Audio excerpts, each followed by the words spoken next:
Attention, tu vas adopter un deuxième chien, ou peut-être même un troisième chien, ou un 102e dalmatien. Ça se fête! Allez, saute! Ça se fête! Tu te sens un petit peu perdu dans cette aventure et tu as besoin de conseils, ou tu veux simplement savoir peut-être si mes cheveux seront secs d'ici la fin de la vidéo, cette vidéo est faite pour toi.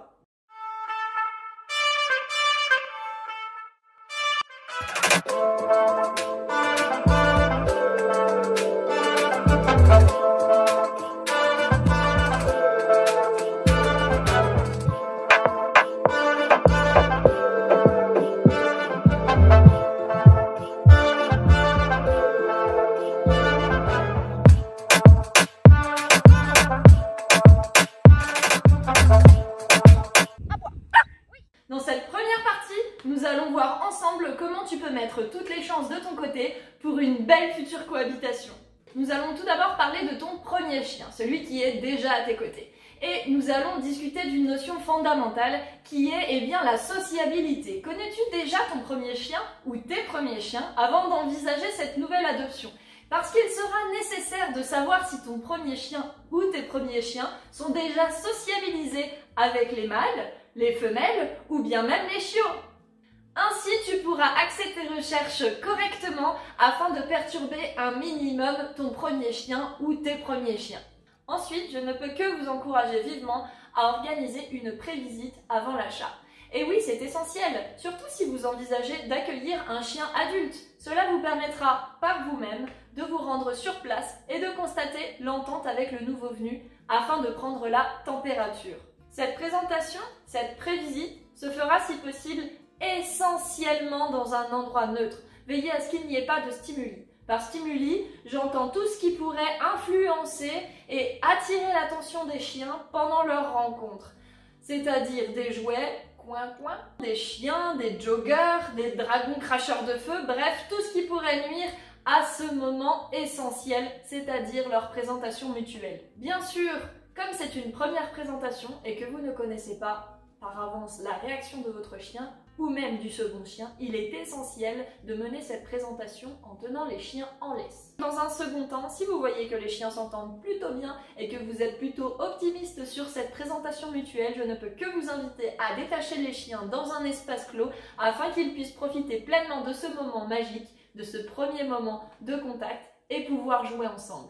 Cependant, si les chiens réagissent de manière agressive, et je parle bien ici d'agressivité, parce que malheureusement les maîtres ont souvent tendance à vivre dans le monde des bisounours. Ce n'est pas parce qu'un chien aboie ou qu'il grogne ou qu'il montre les dents qu'il est forcément agressif. Il faudra savoir différencier l'agressivité de la communication. Il y a bien un fossé entre la communication et l'agressivité. Et oui, les chiens ne peuvent pas parler, alors ils auront d'autres moyens de s'exprimer. Par exemple, si votre chien est trop intrusif, s'il dérange le second chien aura tendance à le ramener à l'ordre en grognant, en montrant les dents. Cela ne veut pas dire que le chien est agressif. En troisième point, je ne peux que vous conseiller d'envisager d'adopter un chien qui à terme, c'est-à-dire à l'âge adulte, sera de même gabarit que votre chien actuel ou que vos chiens actuels si vous en avez plusieurs. Tout simplement pour privilégier les séances de jeu sans encombre. Il est essentiel aussi de connaître le niveau d'activité de votre chien actuel afin de vous diriger sur une adoption d'un chien de niveau d'activité similaire. Et oui, parce que si vous avez un chien qui est très actif ou suractif, ce n'est pas très productif d'adopter un chien pantouflard. Ce ne sera pas intéressant pour le bien-être de votre chien et ce ne sera pas non plus intéressant pour votre propre bien-être de jouer sur deux niveaux d'activité différents au sein du foyer. C'est pourquoi j'en arrive au quatrième point qui est très important, privilégier une race, un groupe d'appartenance et un niveau d'activité qui puisse s'adapter à vos besoins. Ne vous adaptez pas vous au chien, mettez toutes les chances de vos côtés pour adopter un chien qui vous corresponde.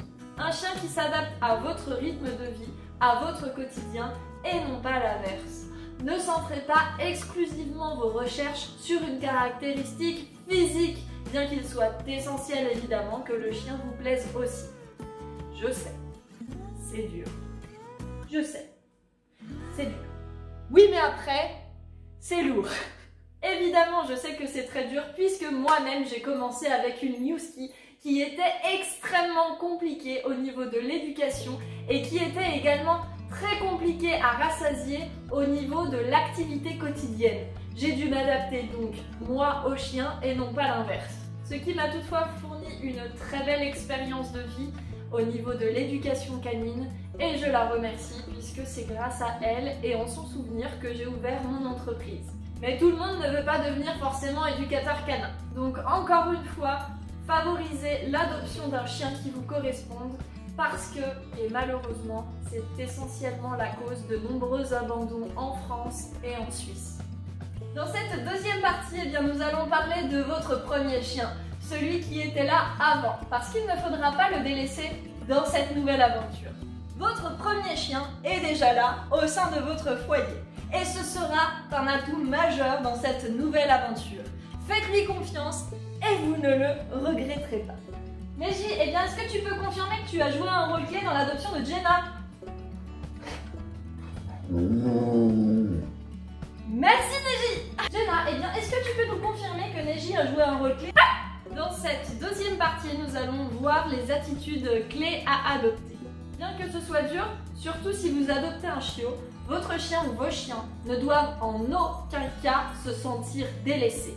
Bien au contraire, ils doivent être le centre d'intérêt premier à vos yeux, ce qui leur permettra d'être un chien ou des chiens bien dans leurs pattes et bien dans leur tête. De ce fait, il est plus qu'essentiel d'accorder le même temps quotidien que précédant l'adoption du nouveau chien à votre chien actuel ou vos chiens actuels.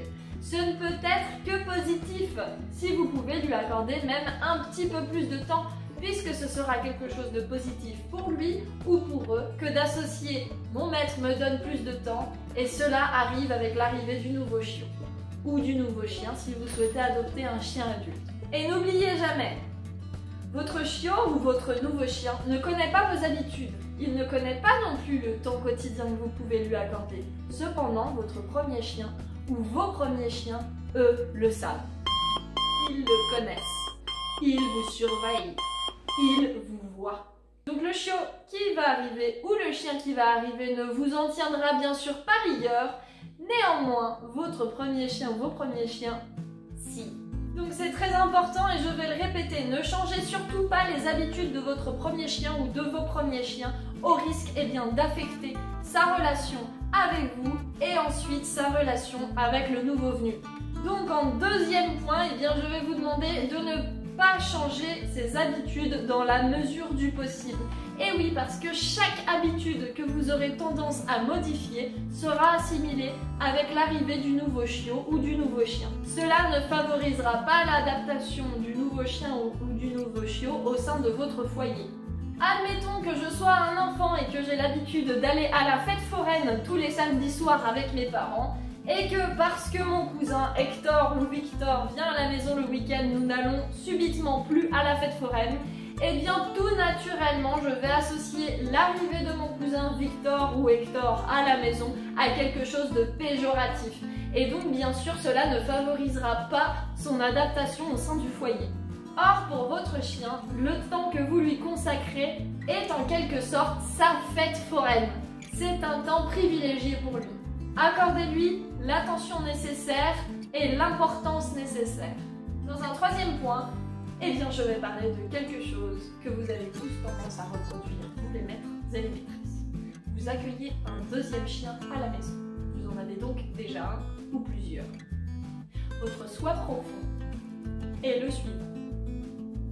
Youhou, c'est la fête, je veux qu'ils jouent ensemble, je veux qu'ils aillent chercher la balle, qu'ils se tirent la corde mutuellement, qu'ils se fassent des câlins, des bisous, le monde des bisounours. Eh bien, ça ne marche pas toujours comme ça. D'ailleurs, surtout si vous n'avez pas fait cette première prévisite que je vous mentionnais dans la première partie. Ne forcez jamais des chiens à jouer ensemble ou à être proches l'un de l'autre. Cela ne peut être que péjoratif pour leur relation. Eh bien, les chiens sont comme les humains. Il leur appartient à eux-mêmes de fixer les limites et de dire si oui, ils ont envie de jouer avec leurs compagnons ou s'ils préfèrent être tranquilles dans leur coin. Nous, les humains, nous avons notre espace vital. Vous n'aimez pas que quelqu'un que vous ne connaissiez pas interfère dans cet espace vital. Et bien, pour le chien, c'est la même chose. Donc qu'est-ce qui va se passer? Et vous allez presque à tous les coups le voir. Plusieurs fois dans la journée ou dans la semaine, votre chien va montrer les dents, grogner ou peut-être même aboyer. Et bien simplement c'est de la communication. Il essaye de faire entendre à votre chiot qui est souvent très joueur, très demandant, ou à votre chien qui ne connaît pas encore les limites. Et bien simplement à instaurer des règles. Je suis dans mon coin, j'ai entendu que tu voulais venir jouer avec moi, ce n'est pas le moment où je suis en train de manger ma ration de nourriture, je n'ai pas envie que tu viennes me déranger dans mon repas et c'est parfaitement normal. Oui, parce que vos chiens communiquent. Cela ne veut pas dire que votre chien est agressif, encore une fois. Dans cette troisième partie, eh bien, nous allons voir comment aider le nouvel arrivant à découvrir et à apprendre les règles au sein de son nouveau foyer. Pour introduire cette partie, eh bien, nous allons parler ici d'un sujet un petit peu délicat et tabou au sein de l'éducation canine. Nous allons parler de hiérarchie. De hiérarchie et non pas de dominance. Dans un groupe de chiens, eh bien, comme au sein d'une famille, une certaine hiérarchie doit être respectée. Nous allons donc parler ici d'un sujet un petit peu délicat et tabou au sein de l'éducation canine, mais je vous invite à bien différencier la hiérarchie de la dominance.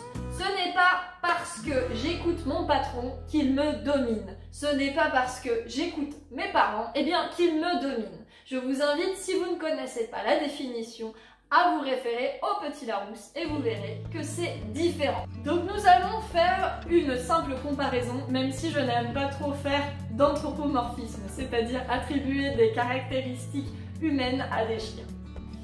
On va prendre quand même cette comparaison afin que vous puissiez bien comprendre le sens de mon raisonnement.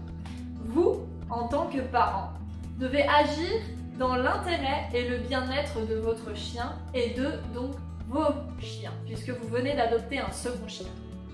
Vous serez donc le chef de meute de tout ce petit monde et leur référence. C'est pourquoi, eh bien, il est dans votre intérêt de vous faire aider par votre premier chien que nous nommerons ici le grand frère ou la grande sœur si c'est une chienne et de marquer clairement et de définir quel est le rôle à jouer pour chacun au sein de votre foyer. Votre premier chien ne s'en sentira donc que plus privilégié et donc responsabilisé dans cette démarche. Pour cela, quelques éléments clés sont à connaître. Dans un premier point, nous allons parler du premier arrivé, premier servi. Et oui, votre premier chien est le grand frère, il va devoir vous aider à éduquer votre nouveau chiot ou votre nouveau chien. Et il est donc plus que recommandé de lui servir sa ration alimentaire en premier. Faites manger votre premier chien en avance ou déposez toujours sa gamelle avant celle du second. Avec la gestion et la distribution de cette ressource clé, vous ne ferez donc que favoriser la position hiérarchique du grand frère vis-à-vis de la petite ou du petit frère. Des mois plus tard, un inversement pourrait être analysé et reconsidéré, notamment en fonction du chien le plus obéissant et donc le plus privilégié au moment des repas. Ensuite, eh bien, je vous invite vivement, surtout durant les premières semaines, à ce que le nouvel arrivant n'ait pas accès à la gamelle, au panier ou aux jouets de votre premier chien ou de vos premiers chiens. Dans un troisième temps, et j'insiste là-dessus, puisque vous le reproduisez quasiment tous, eh bien, je vous invite à appliquer les mêmes règles que vous avez appliquées pour votre premier chien ou pour vos premiers chiens au nouvel arrivant. Surtout si c'est un chiot. Et oui, parce que qu'est-ce que vous avez tendance à faire? Ouh, t'as mangé ma basket? Ouh, t'as mangé le canapé? Ouh, t'as mangé la litière du chat? Mais c'est pas grave, t'es trop mignonne. T'as mangé la chaussure? C'est pas bien, Neji. Qu'est-ce que t'as fait? T'as mangé la chaussure? Ça, c'est pas normal. Et oui, tu l'as compris. Où est ta cohérence? Et évidemment, où est ta crédibilité? Donc imagine dans l'esprit de tes chiens. Eh bien, c'est la même chose pour vos chiens. Si vous ne suivez pas vous-même vos propres règles du jeu, eh bien vous apparaissez comme peu cohérent et donc pas vraiment crédible. Désolé.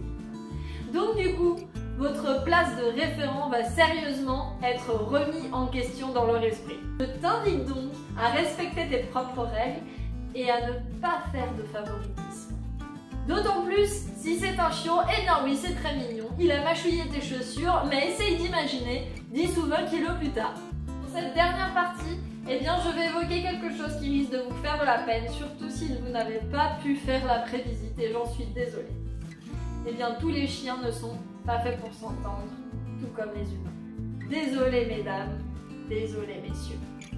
Cependant, attention, il y a des gestes clés à adopter afin de favoriser tout de même une bonne entente ou une bonne tolérance. C'est ce que nous allons voir dans cette partie. Voici les erreurs clés à connaître et ne pas commettre afin d'avoir un environnement calme et une bonne entente générale au sein du foyer. Tout d'abord, eh bien, je vous conseille dans un premier temps de ne pas jouer avec vos deux chiens en même temps, même si c'est très attrayant. Vous ne ferez que créer plus de compétitivité et donc de conflit. Mon troisième point est donc un conseil, surtout si vous avez un premier chien ou des premiers chiens qui ne sont pas des modèles exemplaires à suivre. Surtout pendant les premières semaines, je ne vous conseille pas de sortir vos chiens pour des promenades ensemble. Et bien simplement parce que par exemple, si vous accueillez un nouveau chiot, ce chiot, eh bien c'est une page blanche à écrire. Vous ne mettez donc pas les chances de votre côté, simplement parce que le chiot ou les chiens agissent par mimétisme. Et ils auront donc tendance à reproduire eh bien, tous ces petits comportements que vous n'aimez pas durant vos promenades avec votre premier chien. En quatrième point, eh bien, mesdames et messieurs, je vais vous conseiller de ne pas vous laisser déborder et donc de ne pas laisser votre chien interférer pendant que vous êtes avec un de vos autres chiens dans une séance de jeu ou de caresse. C'est-à-dire, eh bien, désolé, qu'il va falloir commencer l'éducation canine.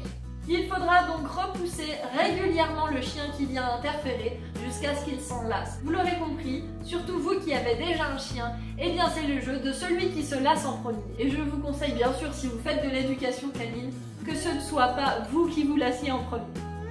Un dernier point qui est parallèle au troisième sur les promenades, eh bien je vous conseille de ne pas mener vos séances d'éducation canine avec tous vos chiens en même temps. Surtout donc si ces premiers chiens ne sont pas des modèles exemplaires à suivre. Je vous conseille donc de mener des séances d'éducation de 15 minutes individuelles avec chacun des chiens afin de régler tranquillement petit à petit tous ces petits problèmes de comportement qui vous dérangent au quotidien.